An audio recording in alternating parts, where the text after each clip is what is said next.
It's actually a very loaded question. I will call them notification nuances because it really depends. It depends on the state and federal laws that you're trying to adhere with. Most of the statutes and regulations have a notification by first-class mail.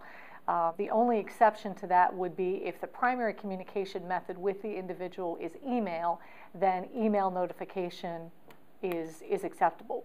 In our experience, we have not found that that has been a reliable and/or appropriate method for doing notifications. So it's primarily first-class mail notifications, but in terms of the nuances, there are a number of other things that need to be taken under consideration. For example, there are some states that actually require notification to the authorities before you have notification to the individual.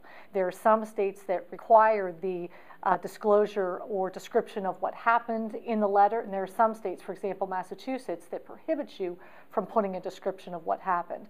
So notification requirements, there's no blanket answer. It really does depend. I will tell you that one of the most egregious notification requirements, and this is probably more of an after requirement, would be within the High-Tech Act. If you have more than 10 undeliverables or 10 pieces of mail that were returned due to a bad address, you have to have a toll-free line set up for 90 days so those people could potentially access a hotline and find out more information. We see that as one of the most egregious requirements that are going to be put forth on organizations that fall under the High-Tech Act.